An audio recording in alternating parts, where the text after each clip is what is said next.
میں مبلغ بنوں سنتوں کا، خوب چرچا کروں سنتوں کا، ہو کرم بحر خاک مدینہ۔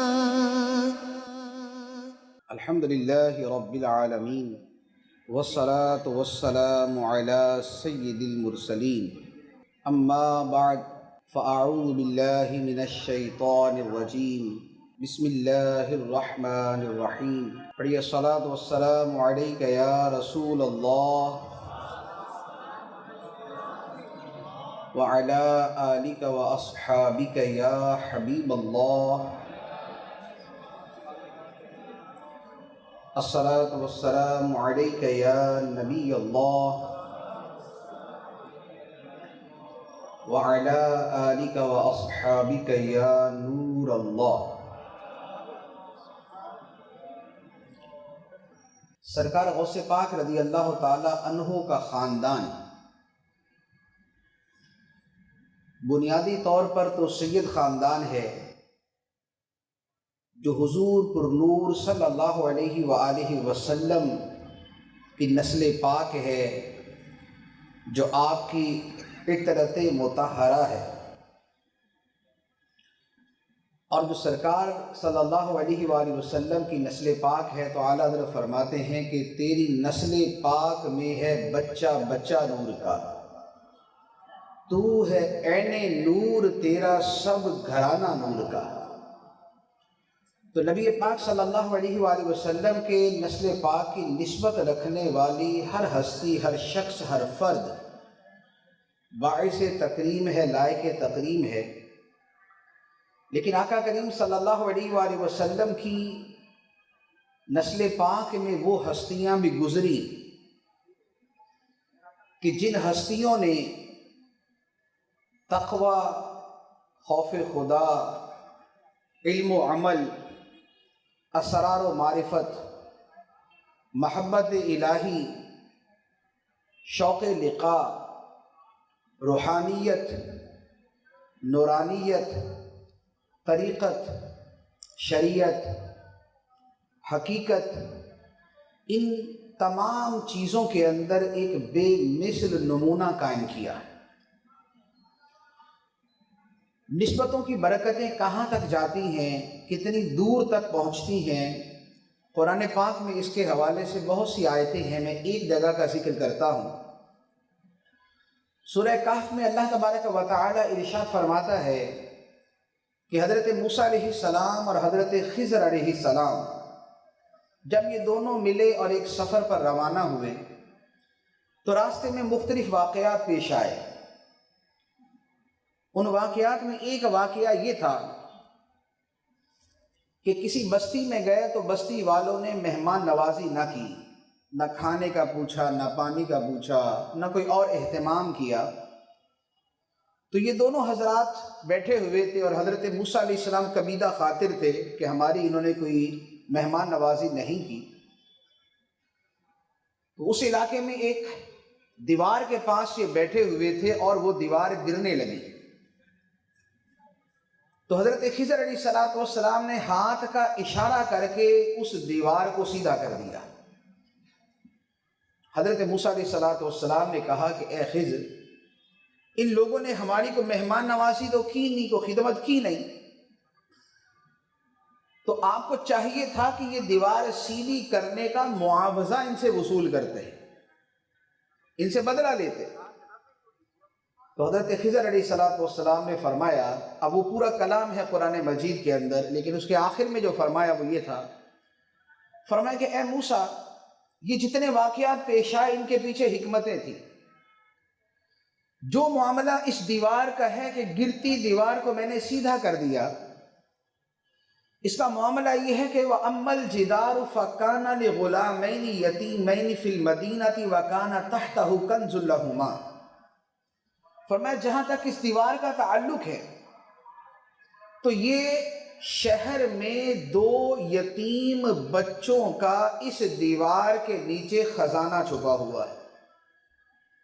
تو میں نے اس خزانے کو بچانے کے لیے کہ یتیم بچے ہیں، دیوار گر گئی تو اس کی بنیاد اکھڑ جائے گی، خزانہ ظاہر ہو جائے گا، لوگ اس مال کو لے جائیں گے، تو میں نے بچوں کے اس خزانے کی حفاظت کے لیے دیوار کو سیدھا کر دیا تاکہ نہ گرے نہ خزانہ ظاہر ہو۔ اب سوال یہ ہوتا ہے کہ دنیا میں تو لاکھوں یتیم بچے ہوتے ہیں، لٹ جاتے ہیں، مال برباد ہو جاتے ہیں، بہت کچھ ان کے ساتھ وقوع اور سانحے ہو جاتے ہیں، ان دو بچوں کے ساتھ ایسا کیا معاملہ تھا کہ اللہ تعالیٰ نے خضر علیہ السلام کے ذریعے ان کے خزانے کی حفاظت فرمائی؟ تو اللہ تعالیٰ قرآن پاک میں ارشاد فرماتا ہے کہ حضرت خضر علیہ السلام نے کہا،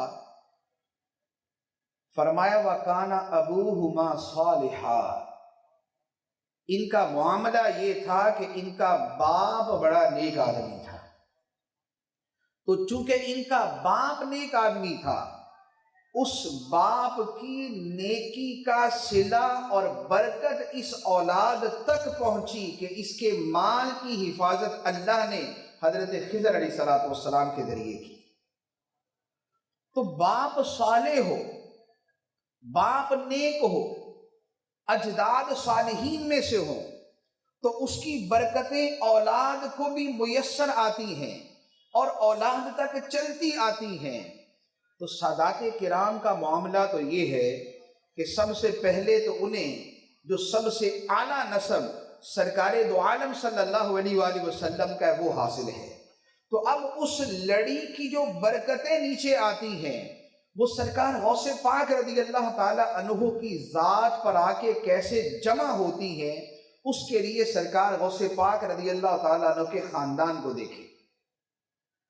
حضور غوث پاک رضی اللہ تعالی عنہ کی ایک پھوپھی تھی جن کا نام تھا حضرت ام عائشہ رحمت اللہ علیہ۔ ایک مرتبہ ان کے علاقے میں گیلان کے قصبے میں بارش نہ ہوئی اور ایک عرصہ گزر گیا۔ لوگوں نے نماز استسقاء پڑھی، جو بارش کے لیے نماز پڑھی جاتی ہے، دعا مانگی جاتی ہے، لیکن پھر بھی بارش نہ ہوئی۔ تو لوگ جمع ہو کے حضرت ام عائشہ کے پاس آئے اور آ کے کہا کہ اے اللہ کی ولیہ، اب آپ ہی خدا کی بارگاہ میں دعا کریں کہ خدا ہمیں بارش عطا فرما دے۔ حضرت ام عائشہ نے کیا کیا؟ آپ نے جھاڑو اٹھایا اور اپنے صحن کے اندر پھیرنا شروع کر دیا۔ صحن میں جھاڑو پھیر کے اللہ کی بارگاہ میں عرض کی، مولا جھاڑو میں نے پھیر دیا، اب پانی تو برسا دے، چھڑکاؤ تو کر دے، جھاڑو میں نے پھیر دیا، چھڑکاؤ تو کر دے۔ ان کی زبان سے یہ الفاظ نکلے، راوی کہتے ہیں کہ لوگ ان کے صحن سے باہر نکلے نہیں تھے کہ اللہ تعالیٰ نے بارش برسا دی۔ یہ سرکار غوث پاک رضی اللہ تعالی عنہ کی پھوپھی کا واقعہ ہے۔ آپ کے نانا حضرت عبداللہ صومعی رحمۃ اللہ علیہ اپنے زمانے کے شیخ، بلند پایا ولی، اور اللہ تعالیٰ نے ایسا مقام عطا فرمایا تھا کہ مستجاب الدعوات تھے کہ جس مراد کے لیے ہاتھ اٹھا دیتے اللہ تعالیٰ اس کو پوری فرما دیا کرتا تھا۔ آپ کے والد ماجد حضرت ابو صالح جنگی دوست رحمت اللہ علیہ، ابو صالح موسیٰ جنگی دوست رحمت اللہ علیہ، ان کا مقام یہ تھا کہ ان کا لقب تھا جنگی دوست۔ جنگی کا مطلب جنگ کرنے والا اور دوست کا مطلب دوست۔ علماء نے اس کے متعدد معنی بیان کیے۔ ایک معنی یہ بیان کیا کہ جنگی دوست کا مطلب ہے کہ جس کو جہاد سے پیار تھا، جنگ سے پیار تھا، اور دوسرا اس کا معنی یہ بیان کیا ہے کہ آپ اپنے نفس کے ساتھ بہت زیادہ جنگ کرنے والے تھے، اپنے نفس کے خلاف بہت زیادہ جنگ کرنے والے تھے، حتیٰ کہ آپ کے مجاہدات کا یہ عالم تھا کہ ایک مرتبہ آپ نے کھانے پینے کے حوالے سے مجاہدہ کیا کہ میں کھانا نہیں کھاؤں گا، نفس کی خواہش کو پورا نہیں کروں گا، اور کتنے عرصے تک یہ مجاہدہ چلتا رہا، 1 دن، 1 ہفتہ، 15 دن، 1 مہینہ، 2 مہینے، 6 مہینے، پورے 1 سال تک نہ آپ نے کھانے کا لقمہ کھایا، نہ پانی کا قطرہ پیا۔ جب پورا سال گزر گیا تو سال گزرنے کے بعد آپ نے ارادہ کیا کہ اب کچھ میں کھاتا ہوں، تو آپ کے جو مرید اہل محبت بیٹھے تھے انہوں نے بڑا شاندار کھانا فوراً آپ کے سامنے پیش کیا، حضرت یہ کھانا لیجئے، یہ ٹھنڈا پانی پیجئے۔ آپ نے اپنے دل پہ غور کیا کہ دل چاہ رہا ہے کہ اچھا کھانا کھائے، لذیذ کھانا کھائے، دل چاہ رہا ہے کہ ٹھنڈا پانی پیے۔ تو آپ نے اپنے نفس کو مخاطب کر کے فرمایا کہ اے نفس، تو ابھی تک نہیں سدھرا؟ ابھی بھی تیرے اندر اچھے کھانے کی اور ٹھنڈے پانی کی طلب موجود ہے، تجھے جو کی سوکھی روٹی ملے گی اور گرم پانی پینے کو ملے گا، یہ فرمایا اور سارا کھانا اور پانی فقیروں میں تقسیم کر دیا۔ جب آپ نے یہ عمل کیا تو حضرت خضر علیہ السلام تشریف لے آئے۔ حضرت خضر علیہ السلام نے آ کے فرمایا کہ اے موسیٰ، تم اپنے نفس سے بڑی جنگ کرنے والے ہو اور رب کے بڑے دوست ہو۔ اپنے نفس سے جنگ کرنے والے ہو اور رب کے دوست ہو، اس سے آپ کا لقب جنگی دوست بن گیا۔ اور پھر حضرت خضر علیہ السلام نے فرمایا کہ اے موسیٰ، مجھے اللہ نے یہ فرما کے بھیجا ہے کہ آج موسیٰ کے پاس جاؤ اور آج کی افطاری اسے اپنے ساتھ کروانی ہے۔ چنانچہ غوث پاک رضی اللہ تعالیٰ عنہ کے والد نے جو افطاری 1 سال کے بعد کی، وہ حضرت خضر علیہ السلام کے ساتھ کی۔ تو یہ معاملہ ہے نسبتوں کا، یہ اس خاندان کی بات ہے کہ جس خاندان پہ رب کے خصوصی فضل و کرم اور عظیم انعام تھے۔ اولیاء کرام کا معاملہ یہ ہے کہ اللہ تعالیٰ کے ولی جن کا ہم اتنی کثرت کے ساتھ تذکرہ کرتے ہیں، اس کی وجہ یہ ہے کہ ہم کسی کو اہمیت دیں یا نہ دیں، اس کا معیار یہ ہے کہ خدا کی بارگاہ میں اس کی اہمیت اور مقام و مرتبہ ہے یا نہیں۔ اگر کسی کا خدا کی بارگاہ میں مقام ہے تو ہمارے دلوں میں اس کا مقام، اور خدا کی بارگاہ سے اگر کوئی مسترد ہے تو ہماری آنکھوں سے بھی گرا ہوا ہے، کیونکہ ہمارے لیے جو سب سے بڑی بنیاد ہے وہ یہ ہے کہ کون خدا کی بارگاہ میں کتنا مقبول ہے، خدا کو کون پسند ہے۔ اب یہ جو پسند کی ہستیاں ہوتی ہیں، ہم انہیں ولی کے نام سے تعبیر کرتے ہیں، یہ اللہ کے ولی۔ اللہ تعالیٰ قرآن پاک میں ارشاد فرماتا ہے، فرمایا الا ان اولیاء اللہ لا خوف علیہم ولا هم یحزنون، سن لو، بے شک اللہ کے ولیوں پر، دوستوں پر نہ کوئی خوف ہے اور نہ وہ غمگین ہوں گے۔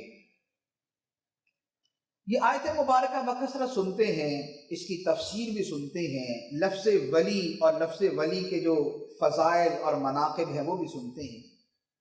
میں 1-2 اعتبار سے اس کی تشریح عرض کروں گا۔ لفظ ولی کے 3 معانی ہیں۔ اس کا ایک معنی ہے دوست، اس کا ایک معنی ہے قریب، اور اس کا ایک معنی ہے متصرف، تصرف کرنے والا، اتھارٹی رکھنے والا۔ اللہ کے ولیوں کو، اللہ کے دوستوں کو ولی کیوں کہا جاتا ہے؟ اس میں معنی قرب کیا ہے، معنی دوستی کیا ہے، اور معنی تصرف کیا ہے؟ علماء نے اس پر تفصیل سے کلام کیا۔ پہلے معنی کے اعتبار سے عرض کرتا ہوں کہ ولی کا مطلب ہے اللہ کے قریب، ولی اللہ، اللہ کے قریب۔ اب سوال یہ ہوتا ہے کہ ہم تو قرآن پڑھتے ہیں تو پتہ چلتا ہے کہ اللہ تو سب کے قریب ہے۔ اللہ تعالیٰ قرآن پاک میں ارشاد فرماتا ہے نحن اقرب الیہ من حبل الورید، ہم لوگوں کی شہ رگ سے بھی زیادہ ان کے قریب ہے۔ شہ رگ ہمارے دل کی وہ وال، وہ مین آرٹری کہ جس کے اوپر زندگی کا انحصار ہے، جو کٹ جائے تو زندگی ختم، وہ ہمارے اندر ہے۔ اور رب فرماتا ہے نحن اقرب الیہ من حبل الورید، ہم بندے کی شہ رگ سے بھی زیادہ اس کے قریب ہوتے ہیں۔ ایک اور مقام پہ ارشاد فرمایا وَهُوَ مَعَكُمْ أَيْنَمَا كُنْتُمْ، اللہ تمہارے ساتھ ہوتا ہے تم جہاں بھی ہو. اللہ تعالیٰ تو ہمارے ساتھ ہے. ایک آیت مبارکہ میں ارشاد فرمایا ما یکون من نجوا ثلاثۃ الا هو رابعهم، کہ جہاں 3 بندے ہوتے ہیں ان کے ساتھ چوتھا خدا ہوتا ہے، جہاں 5 ہوتے ہیں ان کے ساتھ چھٹا خدا ہوتا ہے. ولا ادنى من ذلك ولا اکثر الا هو معهم. اب یہ 3 سے کم ہوں یا 5-6 سے زیادہ ہوں، جو بھی ہوں گے ان کے ساتھ خدا ہوگا. تو خدا تو ہر بندے کے ساتھ ہوا. اللہ تعالیٰ ارشاد فرماتا ہے وَإِذَا سَأَلَكَ عِبَادِي عَنِّي فَإِنِّي قَرِيبٌ. اے حبیب میرے بندے تجھ سے میرے بارے میں سوال کریں تو انہیں کہو کہ میں تو قریب ہی ہوں. فَإِنِّي قَرِيب، میں تو قریب ہوں. اب سوال یہ ہوتا ہے کہ اللہ تعالیٰ نے تو قرآن میں بتا دیا کہ اللہ تعالیٰ تمہارے ساتھ ہے. جہاں کچھ لوگ ہوں گے ان کے ساتھ خدا ہوگا اپنی شان کے مطابق. تم جہاں بھی ہوگے خدا تمہارے ساتھ ہے. خدا بندے کی شہرت سے بھی زیادہ اس کے قریب ہے. تو جب خدا ہمارے اتنا قریب ہے تو ہم بھی تو خدا کے قریب ہوئے. جب خدا ہمارے قریب ہے تو ہم بھی خدا کے قریب ہوئے. اور اگر ہم خدا کے قریب ہیں تو پھر تو سارے ہی ولی ہو گئے، کیونکہ ولی اللہ کا مطلب خدا کے قریب، اللہ کے قریب. اور ہم سب خدا کے قریب تو سارے ولی. لیکن ماجرا ایسا نہیں ہے. ماجرا ایسا نہیں ہے کہ سب خدا کے قریب ہیں. فرق یہ ہے کہ اللہ بندے کے قریب ہے، اس کا مفہوم کچھ اور ہے. بندہ خدا کے قریب ہے، اس کا مفہوم کچھ اور ہے. اللہ تعالیٰ بندوں کے قریب ہے یا تو اپنی ایسی شان کے مطابق کہ جس کو ہم جانتے نہیں. اللہ تعالیٰ بندوں کے قریب ہے اپنی ایسی شان کے مطابق کہ جسے ہم جانتے نہیں. یا اللہ تعالیٰ بندوں کے قریب ہے اپنے علم کے اعتبار سے، اپنی قدرت کے اعتبار سے، اپنی سمع کے اعتبار سے، اپنی بصر کے اعتبار سے، کہ ہم اپنے آپ کو اتنا نہیں جانتے جتنا خدا ہمیں جانتا ہے. ہم اپنے اوپر ایسی قدرت نہیں رکھتے جیسے ہمارے اوپر خدا کو قدرت ہے. ہم اپنے آپ کو ایسے نہیں سن سکتے جیسے خدا ہمیں سنتا ہے. ہم اپنے آپ کو ایسا نہیں دیکھ سکتے جیسے خدا ہمیں دیکھتا ہے. تو اللہ بندے کے قریب ہے، ہر مخلوق کے قریب ہے، ہر انسان کے قریب ہے، انسان کی شہرت سے زیادہ قریب ہے.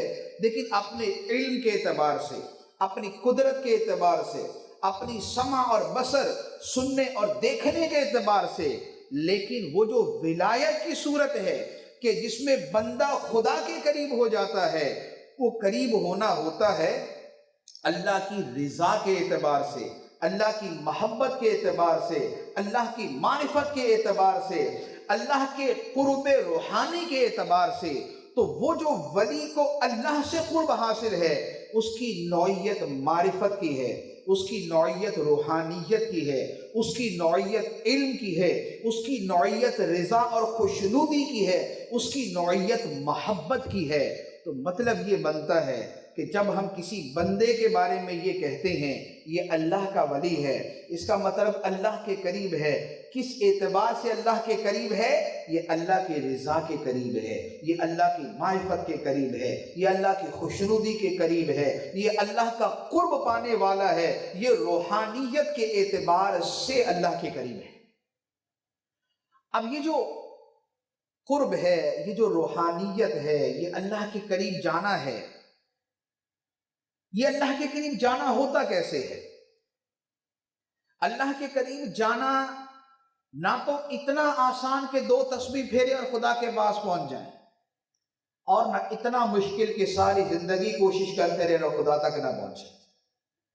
اللہ تعالیٰ ارشاد فرماتا ہے، فرمایا وَالَّذِينَ جَاهَدُوا فِينَا لَنَهْدِيَنَّهُمْ سُبُلَنَا، اور وہ لوگ جو ہماری راہ میں مجاہدہ کرتے ہیں، جو ہماری راہ میں محنت اور کوشش کرتے ہیں، فرمایا ہم ضرور انہیں اپنے راستے دکھا دیتے ہیں. جو بندہ کوشش کرتا ہے، اب یہ کوشش کیسے کرنی پڑتی ہے؟ اہل معرفت فرماتے ہیں کہ بندے اور رب کے درمیان پردے ہیں، حجابات ہیں، گھاٹیاں اور وادیاں ہیں جن کو عبور کرنا پڑتا ہے۔ یہ پردے جب ہٹتے ہیں تو خدا کے جلوے نظر آتے ہیں۔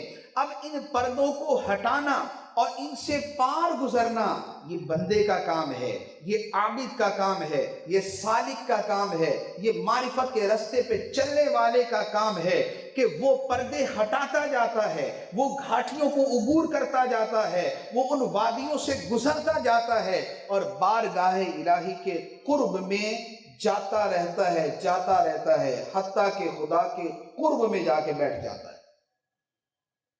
اب یہ گھاٹیاں، یہ وادیاں کیا ہیں؟ علماء نے اس پر تفصیل سے کلام کیا۔ اللہ تعالیٰ نے قرآن پاک میں بھی اس کے بارے میں ارشاد فرمایا، جو اشارہ ہے، فرمایا فَلَقْتَحَمَ الْعَقَبَةَ وَمَا أَدْرَاكَ مَا الْعَقَبَةُ فَكُّ رَقَبَةٍ أَوْ إِطْعَامٌ فِي يَوْمٍ ذِي مَسْغَبَةٍ يَتِيمًا ذَا مَقْرَبَةٍ أَوْ مِسْكِينًا ذَا مَتْرَبَةٍ ثُمَّ كَانَ مِنَ الَّذِينَ آمَنُوا وَتَوَاصَوْا بِالصَّبْرِ وَتَوَاصَوْا بِالْمَرْحَمَةِ۔ ارشاد فرمایا کہ پھر بندہ گھاٹیوں میں کود کیوں نہ پڑا، وہ ان گھاٹیوں میں چلا کیوں نہ گیا؟ اور تم جانتے ہو وہ گھاٹیاں کیا ہیں؟ جن گھاٹیوں کو پار کرنا ہے، جن سے گزر کر خدا تک پہنچنا ہے، جن سے گزر کے رب کا قرب پانا ہے، تم جانتے ہو وہ گھاٹیاں کیا ہے؟ فرمایا فَقُّ رَقَبَةٍ، کسی غلام کو آزاد کر دینا، او اطعام فی یوم ذی مسغبہ، یا کسی بھوک اور قحط کے دن میں کسی یتیم رشتے دار کو کھانا کھلانا، یا کسی خاک نشین مسکین کو کھانا کھلانا۔ اور فرمایا پھر اس کے ساتھ ایمان کامل ہو، اعمال صالحہ ہو، نیکی کی دعوت ہو، ایک دوسرے سے خیر کی وصیت ہو، ایک دوسرے کے ساتھ مہربانی کرنے کی تاکید کی جائے۔ تو فرمایا کہ یہ گھاٹیاں بندے کو عبور کرنی پڑتی ہے۔ جب یہ گھاٹیاں عبور کرتا ہے تو پھر خدا کے قرب میں جاتا ہے۔ امام غزالی رحمۃ اللہ علیہ نے اس کو ایک دوسرے انداز میں بیان فرمایا۔ امام غزالی کی کتاب ہے منہاج العابدین۔ منہاج العابدین کا مطلب ہے عبادت گزاروں کا راستہ، وہ راستہ کہ جس سے بندہ رب العالمین کے قرب تک جاتا ہے۔ امام غزالی فرماتے ہیں کہ بارگاہ الہی کے قرب تک رسائی حاصل کرنی ہے تو گھاٹیوں کو عبور کرنا پڑے گا۔ اس میں گھاٹی کون سی ہے؟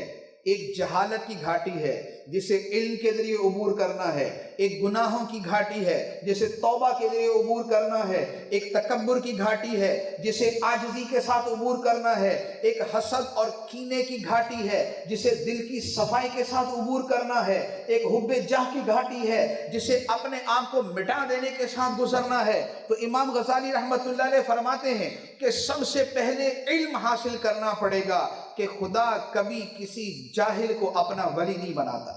اور امام غزالی رحمۃ اللہ علیہ فرماتے ہیں کہ سب سے آخری شے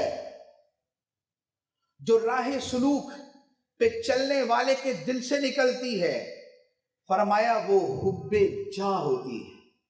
حب جاہ، اپنی ذات کی محبت، اپنے آپ کو اچھا سمجھنا، اپنے کمال پہ نظر رکھنا، رب کے فضل سے نظر ہٹ جانا اور اپنے کمال پہ نظر ڈالتے رہنا اور اپنے آپ کو کچھ سمجھنا۔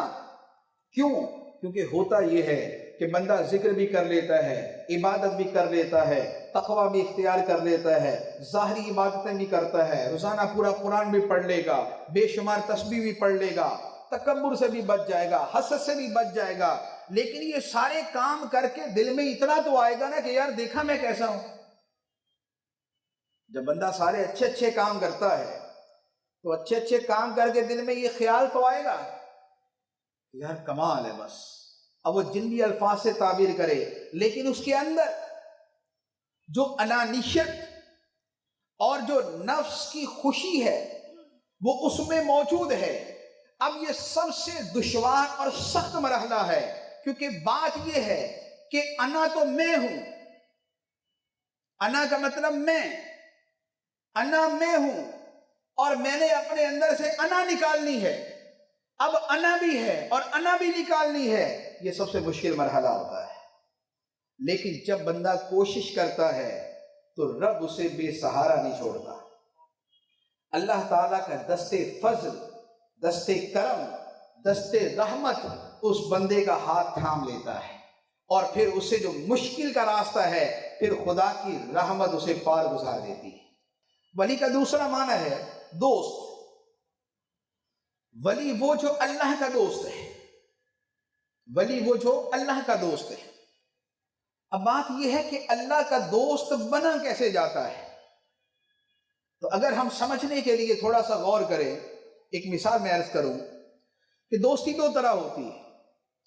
یا تو یہ ہے کہ دو افراد ہیں، دونوں ایک دوسرے سے دوستی کرنا چاہتے ہیں، میں اس سے دوستی کرنا چاہتا ہوں، وہ مجھ سے دوستی کرنا چاہتا ہے، تو لہذا کچھ میں اس کی مانوں گا، کچھ وہ میری مانے گا، کچھ میں اس کی پسند کا خیال کروں گا، کچھ وہ میری پسند کا خیال کرے گا، کچھ میں اس کی ناپسند کا خیال کروں گا، کچھ وہ میری ناپسند کا خیال کرے گا۔ لیکن اگر معاملہ یہ ہو کہ اسے مجھ سے دوستی کی کوئی پرواہ نہیں،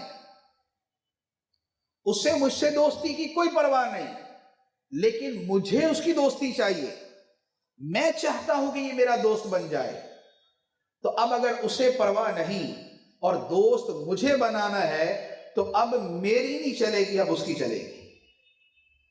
اب میری پسند کا خیال نہیں ہوگا، اس کی پسند کا خیال ہوگا۔ اب میری ناپسند کو نہیں دیکھا جائے گا، اب اس کی ناپسند کو دیکھا جائے گا۔ اب وہ جو وہ کہے گا وہ کرنا ہوگا، ورنہ دوستی نہیں آگے بڑھ سکتی۔ اب بات یہ ہے کہ اللہ تعالیٰ کو تو کوئی پرواہ نہیں ہے کہ کوئی اس کا دوست بنے یا نہ بنے۔ خدا تو حاجت سے پاک ہے، اس کو تو کوئی حاجت نہیں کہ کوئی اس کا دوست بنے۔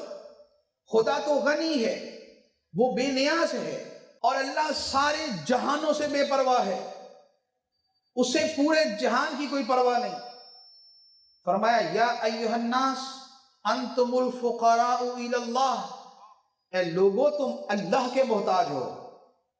فرمایا واللہ الغنی وانتم الفقراء، اللہ بے نیاز ہے اور تم محتاج ہو۔ رب فرماتے ہیں قل هو اللہ احد اللہ الصمد، کہو وہ اللہ ایک ہے، اللہ بے نیاز ہے۔ تو خدا کو تو ہماری دوستی کی حاجت نہیں کہ ہم اس سے دوستی کریں، وہ غنی ہے، وہ صمد ہے، وہ آسمان و زمین کا مالک ہے۔ للہ ما فی السماوات و ما فی الارض، اس کی شان ہے۔ للہ ملک السماوات والارض، آسمان و زمین کا بادشاہ وہ ہے۔ للہ خزائن السماوات والارض، آسمان و زمین کے خزانے اسی کے ہیں۔ قل للہ الشفاعۃ جمیعا، ساری سفارشوں کا مالک وہ ہے۔ ان القوۃ للہ جمیعا، ساری قوت کا مالک اللہ ہے، قوت اور قدرت اسی کی ہے۔ تو ہر شے تو خدا کی ہے، اس نے سارے جہان کو پیدا کیا لفظ کن کہہ کے۔ انما امرہ اذا اراد شیئا ان یقول له کن فیکون، اس کا معاملہ تو یہ ہے کہ جب وہ کسی شے کا ہونا چاہتا ہے کہ کوئی شے وجود میں آ جائے تو وہ کن فرماتا ہے، وہ شے ہو جاتی ہے۔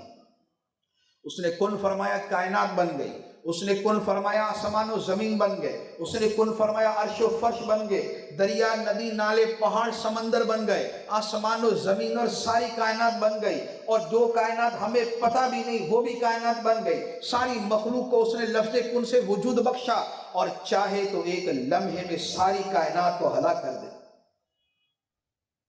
اس نے ساری کائنات بنائی تو اس کی شان میں اضافہ نہیں ہوا، اور وہ ساری کائنات کو فنا کر دے تو اس کی شان گھٹ نہیں جائے گی۔ کائنات بنائی تو اس کی شان بڑھ نہیں گئی، کیوں؟ اس لیے کہ اس کو پہلے ہی مرتبہ کمال کی انتہا پہ ہے،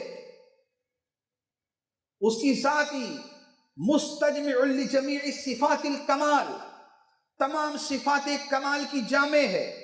وہ تو پہلے ہی اللہ اکبر ہے، سب سے بڑا ہے، وہ پہلے ہی سبحان ربی العظیم ہے، عظمتوں والا ہے، وہ پہلے ہی سبحان ربی الاعلی ہے، سب سے بلند ہے، سب سے عظیم شان والا ہے۔ تو لہٰذا اس کو تو بندوں کی دوستی کی حاجت نہیں۔ تو حاجت کسے ہے؟ حاجت تو بندے کو ہے، بندے نے خدا کا دوست بننا ہے۔ بندہ چاہتا ہے خدا میرا دوست بن جائے، آدمی چاہتا ہے کہ میں خدا کا دوست بن جاؤں۔ تو جب دوستی ایک طرف سے ہو، جب دوستی ایک طرف سے ہے تو پھر دوسری سائیڈ کی ماننی پڑے گی۔ پھر جو وہ کہے گا وہ کرنا ہوگا، جس سے منع کرے گا اس سے رکنا ہوگا، جو وہ چاہے گا وہی کرنا ہوگا، جس سے ناپسند کرے گا اس سے بچنا ہوگا، اور جہاں جانے کا کہے وہیں جانا ہوگا، اور جہاں جانے سے منع کرے وہاں بندہ نظر نہیں آنا چاہیے۔ تو بندہ جب یہ ساری چیزیں کرتا ہے تو پھر خدا اسے اپنا دوست بنا لیتا ہے۔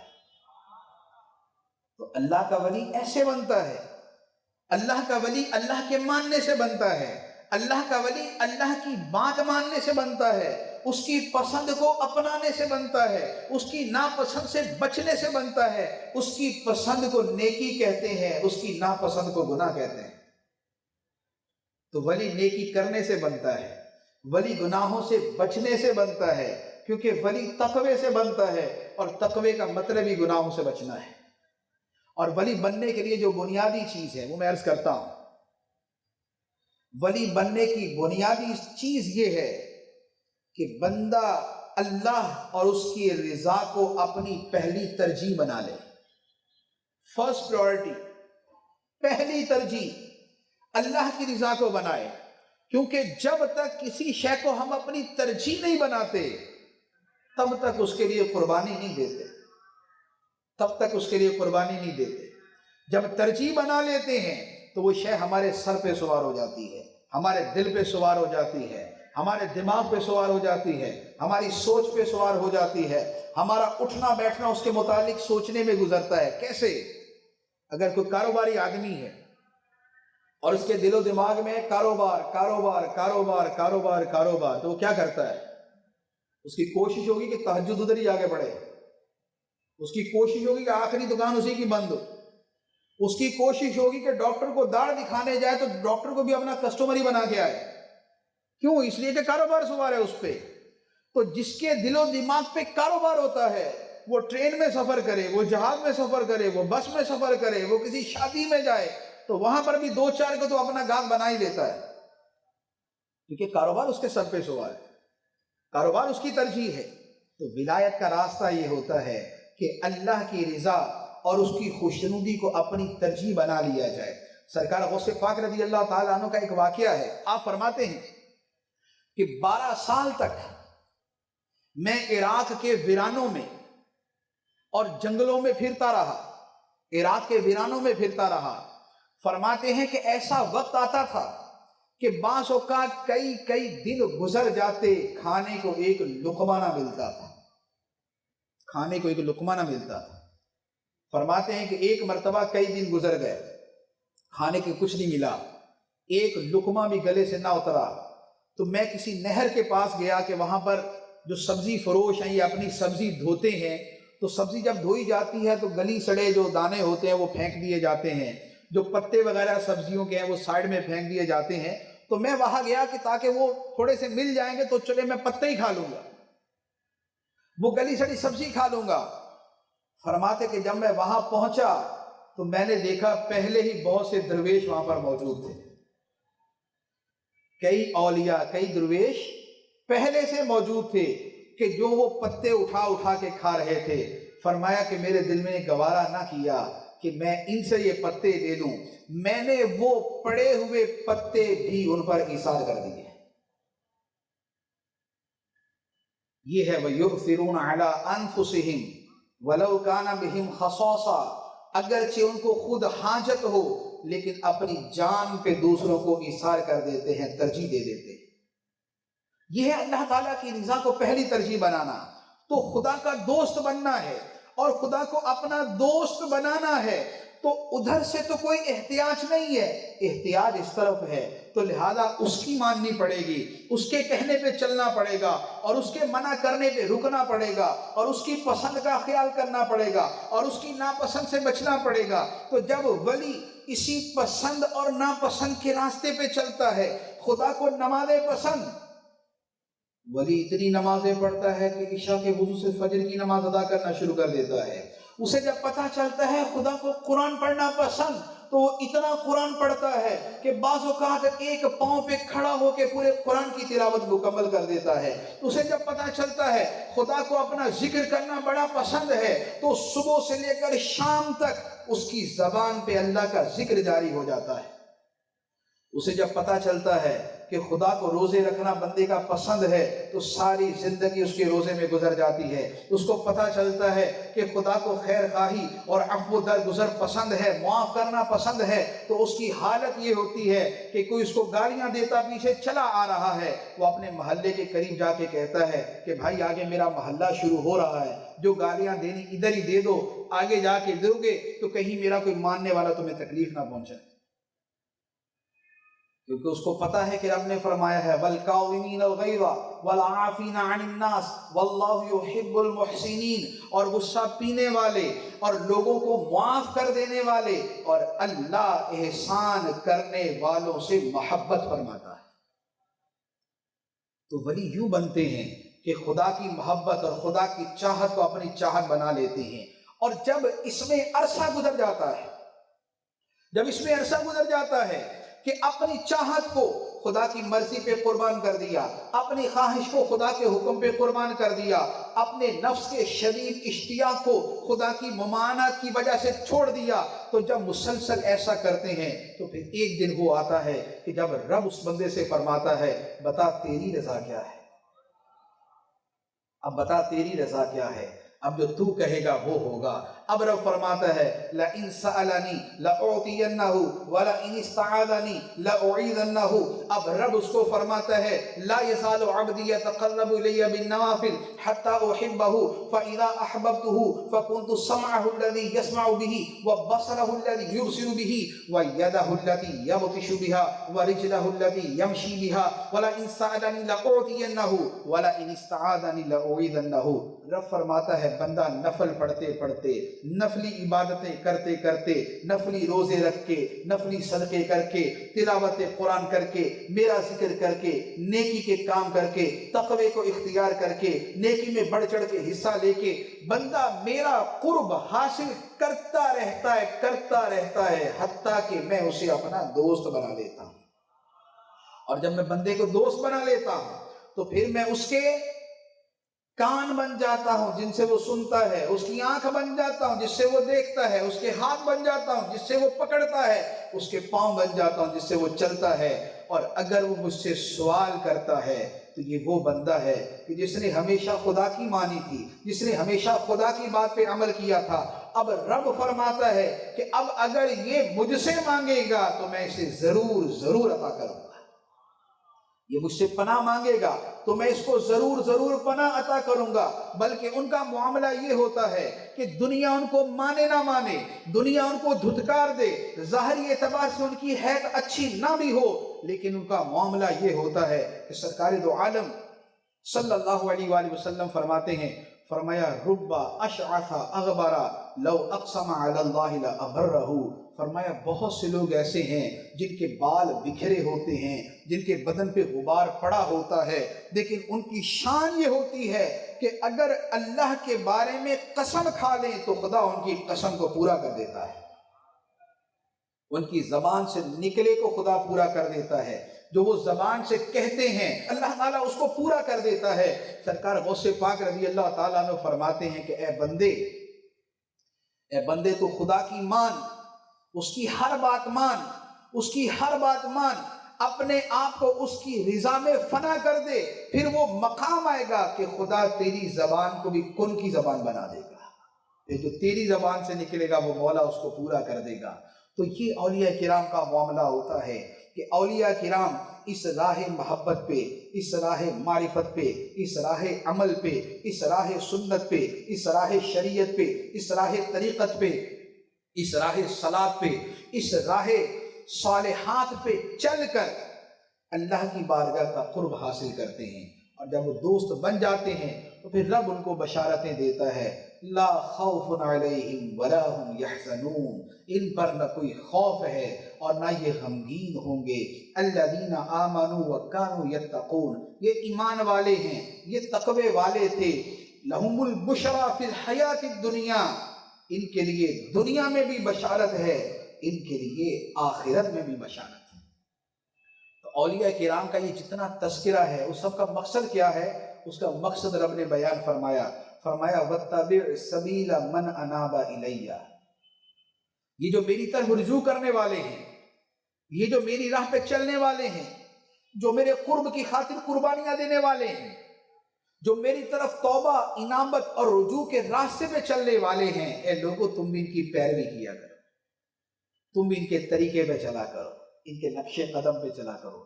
تو اولیاء کرام کا یہ جو ذکر کیا جاتا ہے، ان کی محبت اجاگر کرنا بھی مقصود ہوتا ہے، اور ان کے طریقے پر چلنے کا جذبہ پانا بھی مقصود ہوتا ہے۔